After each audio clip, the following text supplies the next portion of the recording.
ಬನ್ನಿ ಇವತ್ತು ಒಂದು ಕಥೆಯನ್ನ ನೋಡೋಣ. ಇದು ಮನುಷ್ಯನ ಒಂದು ದೊಡ್ಡ ಉದ್ದೇಶದ ಬಗ್ಗೆ. ಆ ಉದ್ದೇಶವನ್ನ ಅವನು ಹೇಗೆ ಕಳ್ಕೊಂಡ ಮತ್ತೆ ಕೊನೆಗೆ ಅದನ್ನ ಹೇಗೆ ಮರಳಿ ಪಡ್ಕೊಂಡ ಅನ್ನೋದ್ರ ಬಗ್ಗೆ. ಈ ಕಥೆ ಶುರುವಾಗೋದೇ ಒಂದು ದೊಡ್ಡ ಉದ್ದೇಶದಿಂದ. ದೇವರು ಮೊದಲ ಮನುಷ್ಯನಿಗೆ ಒಂದು ಅಸಾಧಾರಣವಾದ ಜವಾಬ್ದಾರಿಯನ್ನ ವಹಿಸಿದ್ರು. ಅಷ್ಟಕ್ಕೂ ಏನದು? ಸರಿ, ಈ ಇಡೀ ಕಥೆಯನ್ನ ಅರ್ಥ ಮಾಡ್ಕೊಳ್ಳೋಕೆ ನಾವು ಇದನ್ನ 6 ಭಾಗಗಳಾಗಿ ನೋಡೋಣ.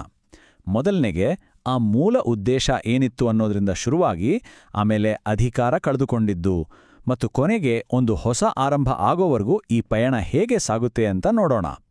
ಮೊದಲನೇದಾಗಿ ಎಲ್ಲ ಶುರುವಾದ ಕಥೆಗೆ ಹೋಗೋಣ.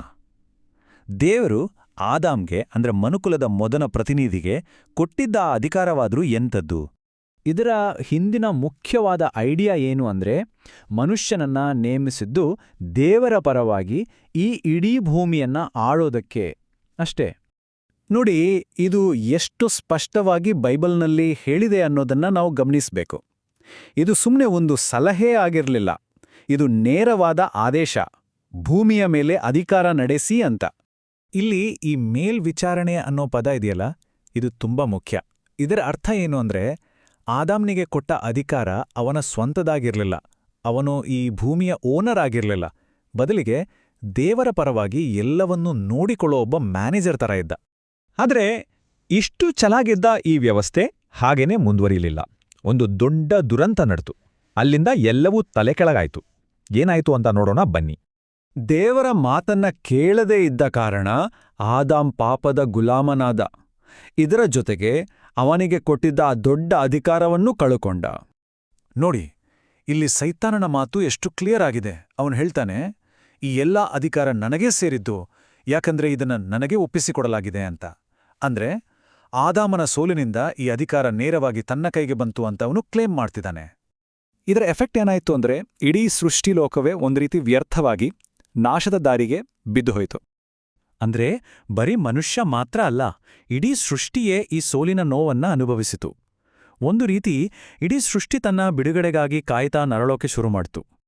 ಹೀಗೆ ಅಧಿಕಾರ ಕೈತಪ್ಪಿ ಹೋದಮೇಲೆ ಜಗತ್ತಿನ ಮೇಲೆ ಒಬ್ಬ ಹೊಸ ಅಕ್ರಮ ಆಡಳಿತಗಾರನ ಪ್ರಭಾವ ಶುರುವಾಯಿತು. ಈಗ ನೋಡಿ, ಸೈತಾನನ ಕೈ ಕೆಳಗೆ ಬಂದ ಮನುಷ್ಯ ಸೈತಾನನ ಇಚ್ಛೆಯನ್ನೇ ಸೃಷ್ಟಿಯ ಮೇಲೆ ಹೇರೋಕೆ ಶುರು ಮಾಡ್ದ. ಇದರಿಂದ ಏನಾಯ್ತು?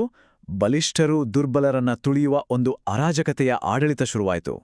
ಈ ವಚನ ತುಂಬಾ ಸ್ಪಷ್ಟವಾಗಿ ಹೇಳುತ್ತೆ, ಸೈತಾನನನ್ನ ಈ ಯುಗದ ದೇವರು ಅಂತ ಕರೆಯಲಾಗಿದೆ. ಅವನು ಜನರ ಮನಸ್ಸನ್ನೇ ಕುರುಡು ಮಾಡಿದಾನೆ.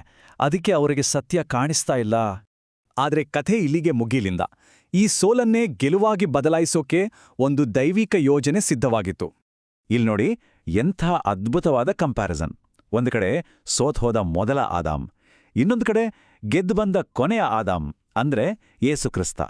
ಒಬ್ರು ಏನ್ ಕಳ್ಕೊಂಡ್ರು, ಇನ್ನೊಬ್ರು ಅದನ್ನ ಮರಳಿ ತಂದುಕೊಟ್ರು. ಹೌದು, ಕ್ರಿಸ್ತನ ಆಗಮನ ಈ ಕಥೆಯ ಟರ್ನಿಂಗ್ ಪಾಯಿಂಟ್.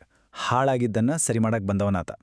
ಹಾಗಾದ್ರೆ ಮನುಷ್ಯನ ಆ ಮೂಲ ಉದ್ದೇಶ ಮತ್ತೆ ಹೇಗೆ ಸ್ಥಾಪನೆ ಆಯಿತು? ಇದರ ಮೊದಲನೇ ಸ್ಟೆಪ್ ದೇವರ ಸ್ವರೂಪವನ್ನ ಮರಳಿ ಪಡ್ಕೊಳ್ಳೋದು. ಅಂದಹಾಗೆ ದೇವರ ಸ್ವರೂಪ ಅಂದ್ರೆ ಸುಮ್ಮನೆ ದೇವರ ತರ ಕಾಣೋದು ಅಂತಲ್ಲ.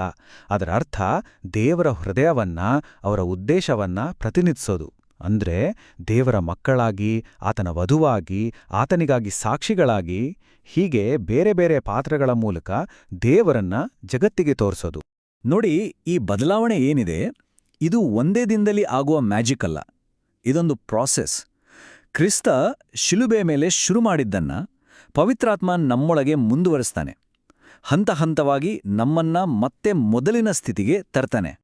ಸರಿ, ಈಗ ಫೈನಲ್ ಸ್ಟೇಜಿಗೆ ಬರೋಣ. ಈ ರೀಸ್ಟೋರೇಷನ್ ಅಂದ್ರೆ ಪುನಃಸ್ಥಾಪನೆ ಪೂರ್ತಿಯಾದ ಮೇಲೆ ಏನಾಡುತ್ತೆ?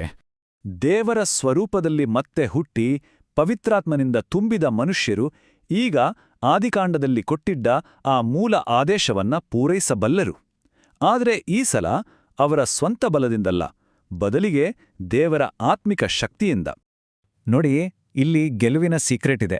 ಈ ಗೆಲುವು ನಮ್ಮ ಶಕ್ತಿಯಿಂದ ಬರೋದಲ್ಲ, ಬದಲಿಗೆ ಯಜ್ಞದ ಕುರಿಯಾದ ಯೇಸುವಿನ ರಕ್ತದಿಂದ ಮತ್ತು ನಾವು ಕೊಡುವ ಸಾಕ್ಷಿಯ ಮಾತುಗಳಿಂದ ನಾವು ಜಯಗಳಿಸ್ತೇವೆ. ಹಾಗಾದ್ರೆ ಈ ಇಡೀ ಕಥೆ ನಮ್ಮನ್ನ ಒಂದು ಆಳವಾದ ಪ್ರಶ್ನೆಯ ಮುಂದೆ ನಿಲ್ಲಿಸುತ್ತೆ. ಎಲ್ಲವನ್ನೂ ಕಳೆದುಕೊಂಡು ಮತ್ತೆ ಪಡೆದ ಮೇಲೆ ಆ ಹೊಸ ಏದೆನ್ ತೋಟ ಹೇಗಿರುತ್ತೆ? ಆ ಹೊಸ ಆಡಳಿತ ನಮ್ಮ ಜಗತ್ತನ್ನ ಹೇಗೆ ಬದಲಾಯಿಸಬಹುದು? ಇದೊಂದು ನಾವು ಯೋಚನೆ ಮಾಡಬೇಕಾದ ವಿಚಾರ ಅಲ್ವಾ?